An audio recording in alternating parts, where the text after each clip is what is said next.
तो hello everyone, कैसे हैं आप सभी। आई होप कि आप सभी बढ़िया होंगे और आपकी अपने अपने घरों में बढ़िया पढ़ाई चल रही होगी।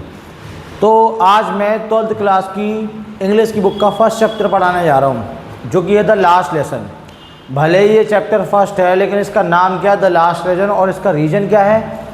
द लास्ट लेसन होने का इसका कारण जो है वो मैं आपको स्टोरी के साथ बताऊँगा। देखो, इस स्टोरी के जो ऑथर हैं, है ना, वो कौन है, Alphonse Daudet. He was a French novelist and short story writer. ये क्या है, एक फ्रेंच नॉवलिस्ट है ना, और शॉर्ट स्टोरी राइटर हैं, छोटी कहानियाँ लिखते हैं ये, ठीक है ना। आगे देखो क्या है, he is best non for simple yet touching story about human life. ये क्या है, ये जाने जाते हैं छोटी कहानियों के लिए और हार्ट टचिंग कहानियों के लिए, जो मतलब दिल को छू लेने वाली होती हैं, ह्यूमन लाइफ से related. The last lesson is one of the most famous stories. ये इनकी फेमस स्टोरीज़ में से एक फेमस स्टोरी है, जो कि द लास्ट लेसन है, ठीक है ना। फेमस स्टोरी है ये बहुत। The last lesson is set in the days of the, इसका हिस्टोरिकल बैकग्राउंड देखते हैं कि जो स्टोरी लिखी है इसका बैकग्राउंड क्या है, ये किस बैकग्राउंड के बेस पे इन्हें लिखी है। The last lesson is set in the days of Franco Persian war. Franco Persian war जो हुआ था 1870 से 1871 के बीच में, इस वॉर के बारे में इन्होंने लिखा है। इसका क्या नाम था, Franco Persian war, which France was defeated by Persia. जहाँ पर फ्रांस को हरा दिया गया था, किसके द्वारा, पर्सिया के द्वारा। और इसका जो मेन लीडर था, है ना, पर्सिया की सेना का जो मेन लीडर था वो कौन था, बिस्मार्क था, ठीक है ना। ये मेन लीडर था यहाँ पे, ये लीड कर रहा था, right. Persia them consist of what now. उस समय जो पर्सिया था उसके अंदर कौन कौन आता था, जर्मनी आता था, पोलैंड आता था, ठीक है ना, एंड पार्ट्स ऑफ ऑस्ट्रिया। ये सारे जो जगह थी, ये सारी किसके अंदर आती थी, पहले पर्सिया के अंदर आती थी। And this story the French जो फ्रेंच की डिस्ट्रिक्ट्स थी दो, कौन सी, Alsace and Lorraine. Alsace and Lorraine जो डिस्ट्रिक्ट थी, Alsace and Lorraine, has passed into Prussia hand. ये पर्सिया के हैंड में आ गई थी, मतलब पर्सिया ने हैंड ओवर कर ली थी, ठीक है ना। तो अब हमें इसके बारे में, इसकी एक शॉर्ट स्टोरी समझना है। पूरा चैप्टर जो बुक में है उसको बहुत ही शॉर्ट वे में मैंने बनाया है आपके लिए।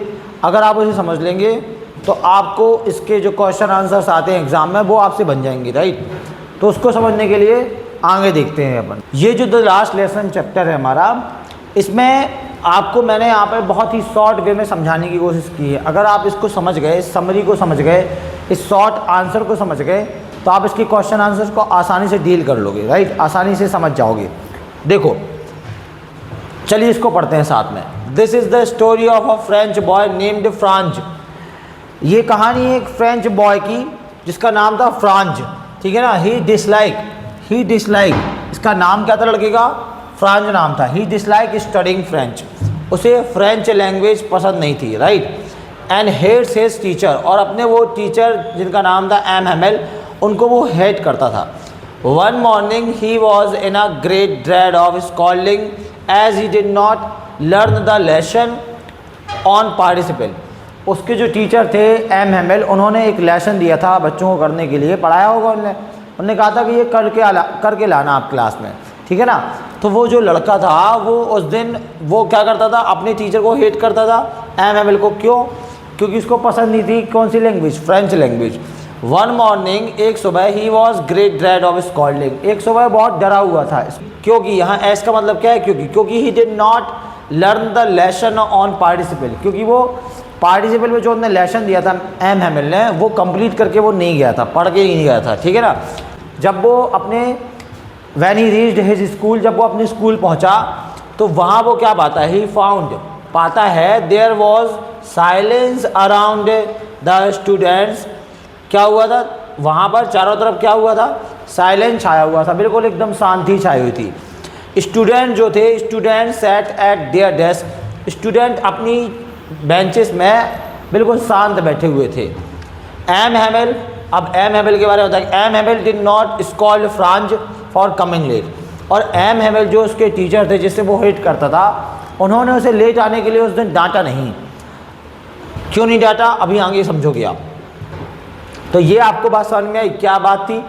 ये कहानी एक फ्रेंच बॉय की है जिसका नाम था फ्रांज। ही डिसलाइक स्टडिंग, उसे फ्रेंच लैंग्वेज पढ़ना पसंद नहीं था। उसके जो टीचर थे एम हैमेल, वो उससे हेट करता था क्योंकि उसे वो लैंग्वेज पढ़ना पसंद नहीं था। एम हैमेल, अब आगे क्या बोला गया है, one morning he was in a great dread of scolding. वो एक सुबह जब स्कूल जाना था उसको, तो वो बहुत डरा हुआ था। क्यों डरा हुआ था, क्योंकि ही did not learn the lesson on participle, क्योंकि उसने पार्टिसिपल पे जो लेसन दिया था एम हैमेल ने, वो कंप्लीट नहीं किया था, right. When he reaches school, जब वो अपने स्कूल पहुंचता है तो वो क्या पाता है कि क्लास में एकदम शांति छाई हुई थी और जो उसके टीचर थे एम हैमेल, उसने उसको डांटा नहीं, ठीक है ना, कि भाई तुम क्यों लेट आए। तो अब आगे देखो, स्टोरी को आगे बढ़ाया गया है। He was wearing his beautiful dress, जो ही यूज हुआ है वो एम हैमेल के लिए यूज हुआ है। एम हैमेल जो थे उस दिन वो अपनी क्या किए थे, जिस दिन वो फ्रांच बॉय जो था वो होमवर्क करके नहीं लाया था पार्टिसिपल का, उस दिन एम हैमेल ब्यूटीफुल ड्रेस पहने हुए थे क्लास में, विच ही नेवर वोर, जो कि वो पहनते नहीं थे। कब, जो कि वो नॉर्मली नहीं पहनते थे, जो कि वो सिर्फ पहनते थे सिवाय, है ना, इंस्पेक्शन और प्राइज डिस्ट्रीब्यूशन डेज के अलावा किसी और दिन नहीं पहनते थे। उस दिन वो ब्यूटीफुल ड्रेस वो पहन के आए थे, ठीक है ना। Villagers were also present in the class, गांव के लोग भी क्या थे, क्लास में प्रेजेंट थे। एवरीबडी लुक्ड वेरी सैड, सभी कोई वहाँ पर क्लास में सैड था, दुखी था। देन तभी एम हैमेल टोल्ड, कहते हैं एम हैमेल कि order has come from Berlin, के बर्लिन से क्या आ गया, ऑर्डर आ गया है कि to teach only German in the schools of Alsace and Lorraine. Alsace और लॉरेन के जो स्कूल थे, दो डिस्ट्रिक्ट जो थी वहाँ की, उन स्कूलों में अब सिर्फ क्या पढ़ाई जाएगी, जर्मन लैंग्वेज पढ़ाई जाएगी, फ्रेंच लैंग्वेज नहीं पढ़ाई जाएगी। Franz got shocked to hear this, जब उसने, फ्रांच नाम की जो लड़का था, जब उसने ये न्यूज़ सुनी अपने टीचर से एम हैमेल से, तो वो एकदम शॉक हो गया, है ना, एकदम शॉक रह गया। ही felt sorry for not learning his lesson, तब जाके उसे क्या हुआ, बड़ा दुख हुआ कि वो अपने लेसन को लर्न करके नहीं लाया है, वो पढ़ता नहीं है। He suddenly starts liking learning French, और वो अचानक से उसे अपनी लैंग्वेज जो थी, उसकी भाषा थी जो फ्रेंच, उसको वो लाइक करने लगा, पसंद करने लगा। He develops liking for his teacher, और वो अपने एम हैमेल जो उसके टीचर थे उसको भी क्या करने लगा, उनको भी लाइक करने लगा। आगे लिखा है एम हैमेल ब्लेम, फिर एम हैमेल क्या करते हैं, ब्लेम करते हैं, दोष लगाते हैं किस पर, सभी पर, everyone for not learning their language, सभी पर दोष लगाते हैं कि वो अपनी लैंग्वेज को नहीं सीख रहे, ठीक है ना, नहीं सीखी उनने। इंक्लूडिंग हिमसेल्फ से क्या मतलब है, खुद को भी दोष लगाते हैं वो, ठीक है ना।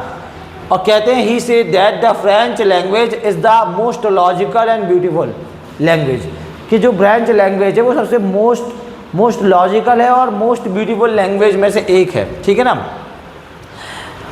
आगे क्या लिखा है, लैंग्वेज मतलब लैंग्वेज जो वो छूट गया था उसके आगे का है, इन द वर्ल्ड, संसार में सबसे ब्यूटीफुल। और यहाँ पे आप इस लाइन को पढ़ो, वो कहते हैं कि French language is the most logical, ये लाइन आपको याद रखनी है। वो क्या कहते हैं कि French language is the most logical and beautiful language in the world, के संसार में सबसे सुंदर लैंग्वेज और सबसे लॉजिकल लैंग्वेज कौन है, फ्रेंच है, ठीक है ना। अपनी लैंग्वेज को वो कहते हैं कि जो उनकी लैंग्वेज है फ्रेंच, वो सबसे सुंदर और लॉजिकल है। आगे क्या लिखा है, यहाँ से देखो आप, यहाँ पे फुल स्टॉप है, राइट।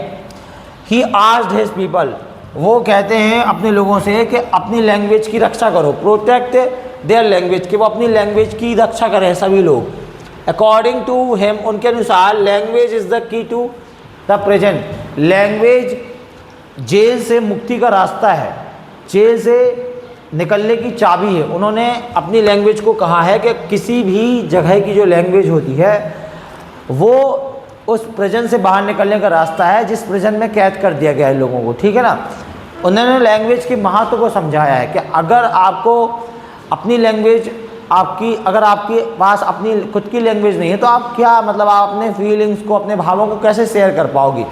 अपनी लैंग्वेज को हर इंसान, जो भी इंसान है, उसकी अपनी खुद की जो लैंग्वेज होती है वो सबसे उसके लिए सुंदर लैंग्वेज होती है, ब्यूटीफुल लैंग्वेज होती है। वन मस्ट, हर एक को प्रिजर्व करके रखना चाहिए अपनी मदर टंग को, क्योंकि उस दिन उनकी जो मदर टंग थी उन्होंने वो खो दी थी, क्योंकि अब अगले दिन से क्या पढ़ाई जानी थी, सिर्फ स्कूलों में जर्मन पढ़ाई जानी थी, ठीक है ना, जर्मन लैंग्वेज। तो ये सब चीज़ें आपको दिमाग में रखनी है। आई थिंक ये जो मैंने आपको समरी बताई ये आप दिमाग में रख सकते हो आसानी से। अब इसकी कुछ इंपॉर्टेंट वोकैबुलरी जो हमें पता होनी चाहिए, जैसे कि यहाँ पर क्रैंकी का मतलब क्या है। क्रैंकी का मतलब यहाँ पे सनकी है। ड्रेड का मतलब क्या है, डर लगना है। स्टर्न का मतलब क्या है, कठोर। कमोशन का मतलब हंगामा या शोरगुल है।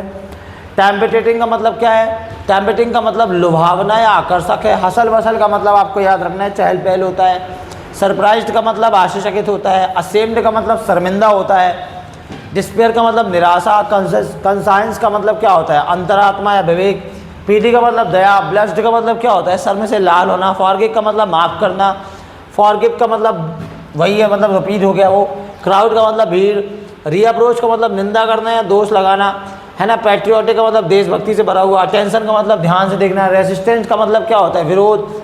ड्रिलिंग का मतलब क्या है, अभ्यास करना, है ना। लेसन का मतलब क्या है, पाठ शिक्षा। स्कॉल्ड का मतलब डांटना। अगर आपको ये वोकैबुलरी पता है जो यहाँ पे दी हुई है तो आप इस चैप्टर को आसानी से समझ सकते हैं। अब यहाँ पर जो क्वेश्चन आंसर है उनको समझते हैं। पहला क्वेश्चन क्या है, what was Franz expected to be prepared with for school that day. Franz को उस दिन क्या कंप्लीट करके ले जाना था, ठीक है ना, क्या प्रिपेयर करना था। That day Franz was expected to be prepared with participle, कि जो फ्रांस है उसको क्या करना था, उसको मतलब ऐसा है, उसको क्या करना था, कंप्लीट करना था, पार्टिसिपल चैप्टर कंप्लीट करना था। मैंने आपको ये बताया था उस दिन फ्रांस को क्या करना था, पार्टिसिपल चैप्टर कंप्लीट करना था, राइट, याद करना था, प्रिपेयर करना था। That day Franz was expected to be prepare with participle. तो ये इसका आंसर है, इजीली आप दिमाग में रख सकते हो। What did France notice that was unusual about the school that day. उस दिन उसने क्या अनयूजुअल मतलब नोटिस किया, क्या अलग सा नोटिस किया, तो इसको समझते हैं। आप इसको जो मैंने आपको समरी बताई है, जो मैंने आपको शॉर्ट आंसर बताया, उसके हेल्प से आप इसको दिमाग में रख सकते हैं। यूजुअली वैन स्कूल बिगिन, जब स्कूल शुरू होता था, there was lots of noise, तो स्कूल में बहुत शोर शराबा होता था। भाई किसी भी स्कूल में शोर शराबा तो होगा क्योंकि बच्चे रहते हैं, ठीक है ना। नॉइज फ्रॉम द स्कूल, जो आवाज़ आती थी, could be heard in the street, गलियों से सुन सकते थे आप, इतनी आवाज़ आती थी स्कूल से। But that day there was no noise, लेकिन उस दिन कोई शोर शराबा नहीं था। Everything was quiet as Sunday morning, सब कुछ ऐसा था जैसे संडे मॉर्निंग को रहता था। संडे मॉर्निंग को स्कूल नहीं लगता था, तो संडे मॉर्निंग को सब लोग आराम करते थे, रेस्ट करते थे। तो जैसे संडे मॉर्निंग को शांति रहती थी, बिल्कुल वैसे ही शांति थी स्कूल में उस दिन। तो ये उसने नोटिस किया। तो आप आंसर क्या लिख सकते हैं, usually when school began there was lots of noise, बहुत ज़्यादा शोर शराबा होता था। From the school, noise from the school could be heard in the street, गलियों तक, बाहर गलियों तक स्कूल की आवाज़ सुनी जा सकती थी। But that day there was no noise, कोई नॉइज नहीं थी, कोई हल्ला नहीं था। Everything was quiet as Sunday morning, सब कुछ बिल्कुल ऐसे शांत था जैसे संडे मॉर्निंग को होता है। तो आप इसका आंसर ये दे सकते हैं। आसान लगा ना ये आंसर, मज़ा आया होगा आपको। What had been put up on the bulletin board. Bulletin board एक नोटिस बोर्ड होता था जिसमें हमेशा अक्सर बैड न्यूज़ लिखी जाती थी, बैड न्यूज़ लिख देते थे, ठीक है ना।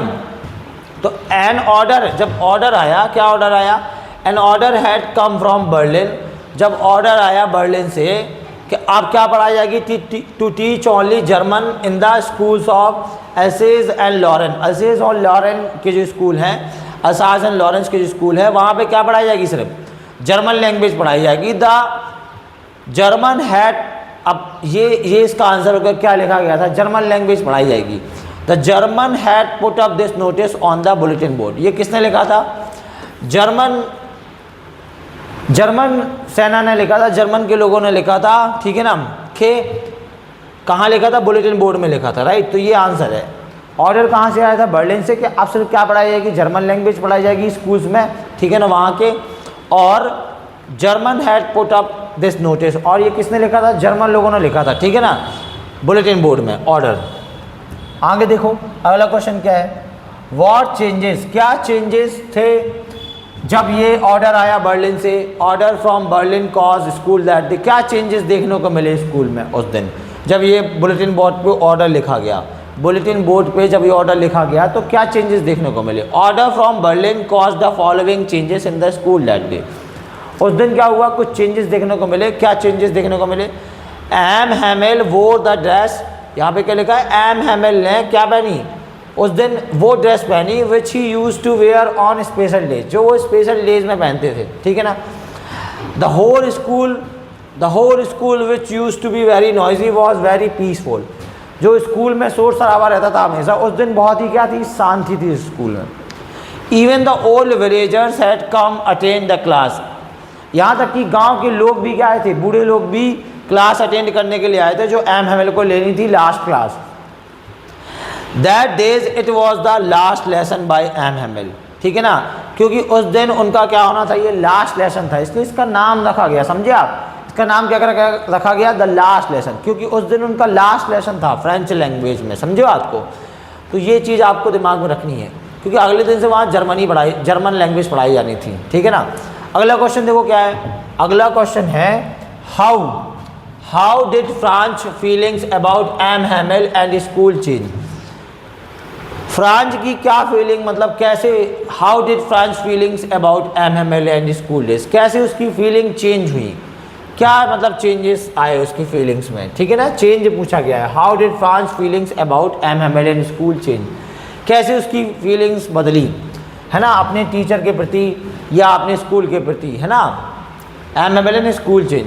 फ्रांच केम टू नो, जब फ्रांच को पता चला कि that it was the last lesson by M Hamel, कि अब ये आज उनका लास्ट लेसन है, एम हैमिल के द्वारा लास्ट लेसन है, जो उसके टीचर थे जिसे वो हेट करता था।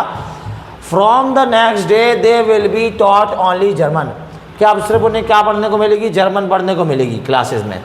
Then he felt sorry for not learning lesson properly, तब उसे बड़ा दुख हुआ कि वो अपना लेसन प्रॉपरली पढ़ के नहीं आता था या नहीं आया। हिज बुक्स, उसकी books which seemed a burden earlier, जो उसको पहले बोझ लगती थी, नाउ ओल्ड फ्रेंड्स, ठीक है ना, अब वो उसकी पुरानी दोस्त हो गई थी, क्योंकि अब उसे वो पसंद आ गई थी, अब उसे वो पसंद आने लगी थी, लाइक करने लगा था, ऊपर बताया गया था ना स्टोरी में। तो उसको जो उसकी बुक्स थी वो उसे अब पुराने दोस्त लगने लगे थे उसके, ठीक है ना। His feeling about M Hamel also change, और उसकी जो फीलिंग है एम हैमिल के प्रति वो चेंज हो गई थी। He forget all about his ruler and how strict he was, वो सब कुछ भूल गया कि वो कितने रूलर थे और कितने स्ट्रिक्ट थे। तो ये चेंजेस आपको देखने को मिले, ठीक है ना, इस आंसर में, कि ये चेंज आए किसके अंदर, फ्रांच के अंदर, उसकी फीलिंग्स बदल गई टोटल, ठीक है ना।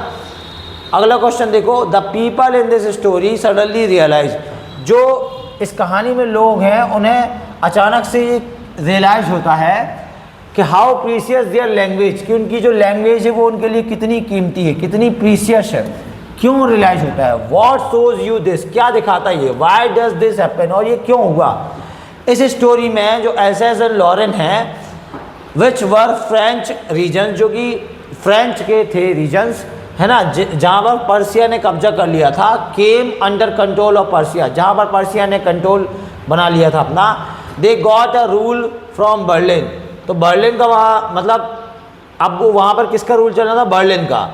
That they said only German should be taught, कि अब सिर्फ क्या पढ़ाई जाएगी स्कूल्स में, जर्मन लैंग्वेज पढ़ाई जाएगी। दिस मेड एवरीवन रियलाइज, ये चीज़ ने सबको रियलाइज दिलाया कि how important their own language was, कि उनकी जो खुद की लैंग्वेज है वो कितनी इंपॉर्टेंट है। The school became very quite, उस दिन स्कूल बहुत क्या था, एकदम शांत हो गया था, लाइक अ चर्च, जैसे कि चर्च में रहती है शांति, ऑन अ पीसफुल संडे, और जैसे कि संडे को शांति रहती थी। स्टूडेंट्स वर्क दे क्वाइटली, स्टूडेंट्स शांति से अपना क्या कर रहे थे, काम कर रहे थे, पढ़ाई कर रहे थे। And the only noise was the sound of pens, केवल अब इतनी शांति थी कि पेन की ठक ठक की आवाज़ आ रही थी, पेन से सब लिख रहे थे तो लिखने की आवाज़ आ रही थी, इतनी शांति थी क्लास में। Even villagers came and quietly, villagers भी आए थे, quietly sad with the students in the class, और वो स्टूडेंट के साथ क्लास में साथ में बैठे थे और सैड थे, दुखी थे। तो यहाँ पर लैंग्वेज की इंपॉर्टेंस को बताया गया कि लैंग्वेज कितनी इंपॉर्टेंट होती है, कितनी महत्वपूर्ण होती है। किसी भी जगह की लैंग्वेज वहाँ के लोगों के लिए कितनी इंपॉर्टेंट होती है, ये बताने की कोशिश की गई है, और रीज़न बताया गया कि क्यों उनको ये रियलाइज हुआ, राइट। तो ये अपना क्या था, फर्स्ट चैप्टर था। अब हम सेकेंड चैप्टर पढ़ेंगे, द लास्ट स्प्रिंग, अगली वीडियो में। तब तक आप इस वीडियो को देखें, इसे पढ़ें, इसकी मैंने समरी बताई, है ना, इसका बैकग्राउंड बताया, इसके क्वेश्चन आंसर बताया। आई होप कि आपको ये वीडियो बहुत अच्छी लगी होगी। अगर वीडियो अच्छी लगी है तो इसे अपने दोस्तों के साथ जो भी 12th क्लास में उनके साथ शेयर करें, है ना, कि वो भी इसे पढ़ सके। और अगर वीडियो आपको अच्छी लगी तो आप वीडियो में लाइक कमेंट करें, कमेंट करें और बताएं कमेंट करके कि आपको और अगला क्या चैप्टर चाहिए। मैं तो ये पढ़ाने वाला हूँ द लास्ट स्प्रिंग, आपको अगला चैप्टर, ठीक है ना। अगर आप किसी पर अभी चाहते हैं, किसी चैप्टर पर वीडियो चाहते हैं तो मुझे ज़रूर बताएं, ठीक है ना। तो फिर मिलते हैं नेक्स्ट वीडियो में नेक्स्ट चैप्टर के साथ। तब तक के लिए बाय बाय, टेक केयर।